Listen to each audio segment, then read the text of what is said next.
Good morning and welcome back to another episode of Energy Shots. I'm Kevin Book, a non-resident senior advisor to the Energy Security and Climate Change Program here at CSIS. And that program's director, my partner in Energy Shots, Joseph Mut, is joining us. Joseph, where are you? Hey, Kevin, good morning. It's coffee shots for me here in Abu Dhabi. I've been traveling for the last few days, attended the World Government Summit in Dubai. I've been meeting with folks here in the Gulf, and then I'm off to India to give a speech on integrating AI into the electricity grid before returning back to DC. It's good to see you. It's good to see you as well. It has been quite a busy week, a week that began with a topic that I think is relevant to your itinerary, and a week that is ending with a topic that is relevant to your itinerary. Maybe we should start with Groundhog Day, February 2nd, when President Trump posted on Truth Social that he had spoken to Prime Minister Modi, who had, and I am referencing here, I'll underline this for folks watching at home, who had agreed to stop buying Russian oil and to buy much more from the United States and potentially Venezuela. And in return, the United States would charge a reduced reciprocal tariff, lowering it from 25% to 18%. You saw that, I think, and probably you had some thoughts about that, did you? Yeah, I did. I mean, this is an interesting pledge. I want to know what you think about the possibility of making such a large shift. And it would, if they even accomplish half of it, it'll be a dramatic change from what the U.S. asked of India just a few years ago at the start of the war in Ukraine. Well, I think this is where word choice matters. So, agreed to stop buying Russian oil is classic analyst format, making a prediction without setting a date. There is no exact time assigned to that statement. And potentially Venezuela, the word potentially can do a lot of work. Word choice matters. When I note at the bottom that the references to the reciprocal tariff falling from 25% to 18% makes no mention of the 25% surcharge that the president put on Indian imports into the United States because of the Russian oil purchases. Implicitly, you would expect that to go away too. But maybe we should look next at what the Prime Minister said in his own social media post of the day. He was delighted, he said, that made in India products will now have a reduced tariff of 18%. He makes no mention at all of Russian oil purchases. I think this suggests that maybe we are still in a negotiating process. Maybe this is not a fait accompli. And indeed, maybe the Prime Minister it's says, a bit like a net zero pledge. Well, it is an intention. It is a statement of intent when two large economies and the world's largest democracies work together. Working together implies that they're still working, does it not?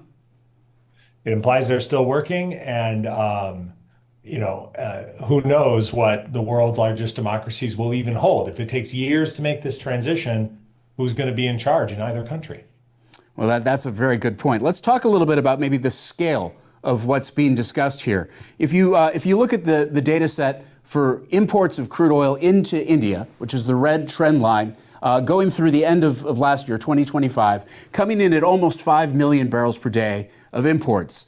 There's a big dynamic, though, that changed with the onset of the war in Ukraine and the deep discounts of Russian barrels going into India. At one point, more than half of the oil going into India was coming from four countries near where you are right now: Iraq, Kuwait, Saudi, and of course the Emirates, where you are. And that changed. It fell below 50% as Russia ramped up to more than 35%, currently about 36% at the end, down from nearly 40%. On a raw numbers basis, if you look at the most recent data point from the International Energy Agency for December, we're talking about 1.3 million barrels per day. More recent ship tracking data suggests that India is still taking 1.2 million barrels per day of Russian oil. It's a lot of Russian oil still to be replaced, whether it be by U.S. oil, by Middle Eastern oil, or another source. And it still looks like some of it's coming in. But Kevin, here's a couple things I'm seeing when I look at the chart. On the left-hand side, you've got your gray bar, Iran and Venezuela. Maybe we can resume purchases or imports into India from Venezuela. And then I'm also seeing the multi-year increase in Russian percentages because of the discount, right? The whole point of this shift was price caps being set on Russian oil to sanction that country for the war in Ukraine and to reduce their oil revenues. And Indian buyers saw a deal. Absolutely. Hence the title of this slide, A Taste for Cheap and Sour. The Venezuelan and Iranian crude in these gray bars here you referenced, Joseph, are cheap, medium, and sour barrels from sanctioned countries. Could start to come back into the market, although probably at higher prices. Right now, these gray bars just represent Venezuelan volumes going to India. But this is a difficult challenge for India to undertake. The reason why they care so much is a matter of energy security. In past episodes, Joseph, you and I have talked about two dimensions of energy security. We've talked about the energy intensity of GDP, which is often referred to in the context of efficiency. How many units of energy are required per dollar of real economic output. But it also represents a vulnerability. Highly energy intensive economies need that energy to generate that output. And so on one axis here, what we have is a blue line where in barrels per millions of real dollars, India's oil intensity of GDP has fallen by about 40% over the 25 years through 2024. Which is pretty good, but at 589 barrels per million real dollars, it's still nearly double what it is in the United States and China, which are both in the low 300s. So that's a fairly oil-intensive economy. And then when you look at the green trend line, so that blue line came from a synthesis of Energy Institute and World Bank data. The green line comes from the International Energy Agency's energy supply numbers, and it shows that over the 24 years through 2023, we don't have a calendar 24 number yet, the percentage of liquids that are going into the refineries in India that are imported on a net import basis has been rising rather significantly from about 67% all the way up to about 88% in the last year for which we have data. So we're talking about a highly oil reliant, highly import intensive economy, one where in the refining business, very small differences in price can make very big differences in profitability. And of course, on the energy security side of it, you have this very sensitive economy when it comes to import sources. So I think they're going to have to move carefully. The question is how much they're going to move and how the United States will respond when and if that tariff gets lifted as promised.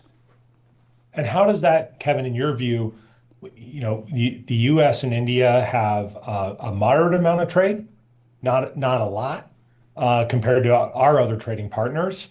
But the benefits of increased access and reduced tariffs to the United States have to be significant. And for a growing economy that wants to develop yet faster, there must be a pretty big carrot associated with reduced tariffs into the United States, even though, as your chart shows, you're talking about a country that is price sensitive and might have to absorb some price increases because of the change in their import strategy.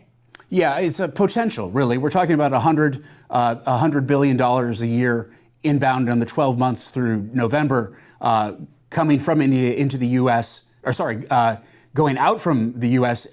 No, that's right, coming into India from the U.S., and 45 billion or so going out from the U.S. to India. The EU, the European Union in India, just cemented a trade bargain in a process that began really in 2007 and resumed several years ago in 2022.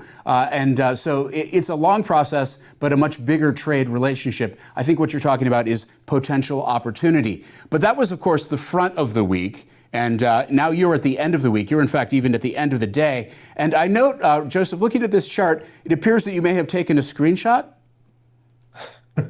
Yes, this is a Google Maps screenshot divulging my approximate location from space. Kevin, hard to say. It's, the region here in the Gulf is facing yet another event.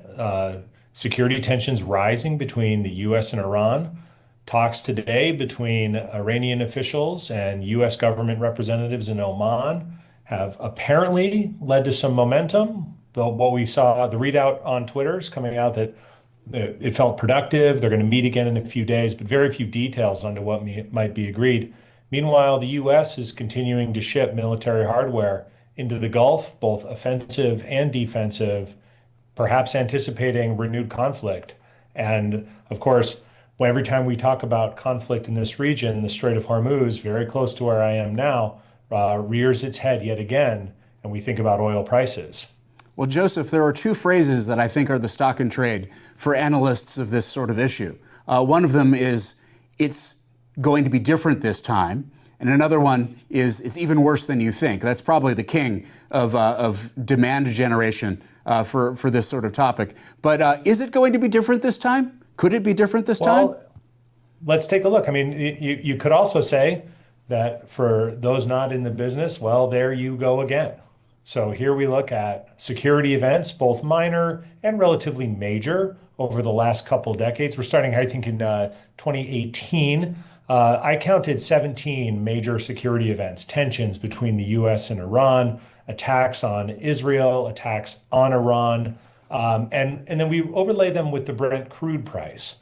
And what we see of those 17, 11 led to increasing prices in the next month on an average basis, and 7 did not, 18 events.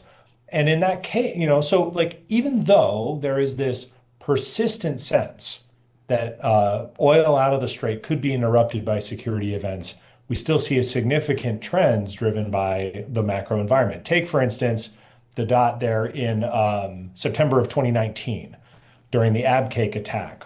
Prices rose on an intraday level 15% when missiles struck the large refinery complex in Saudi Arabia. In that, that was a period of heightened tension. The Saudis were able to restore production relatively quickly. So the monthly average was only up about 6% in that context. Nothing escalated in that context either. January 2020, the Soleimani killing, the strike that the president gave the president so much confidence going into both what we saw in Venezuela, but also what we may be seeing again in Iran, that U.S. could take a more aggressive stance attacking leaders of other countries and kind of get away with it. In that case, Brent month average fell to 5.5% because of larger macro trends associated with declining demand in the first part of the COVID crisis. So if we kind of step through and then look even at the last few months, what have we seen?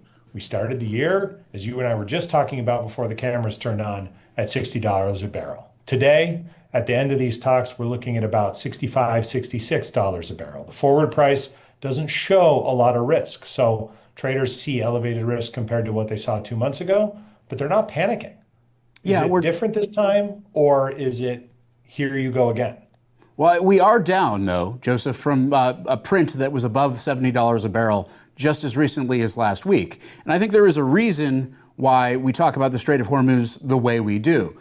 Maybe if you look at just the crude oil that is going through the Strait of Hormuz, this is using Energy Information Administration data, you have about 14.2 million barrels per day as of the first quarter of 2025. You can see that here on this bar over to the right.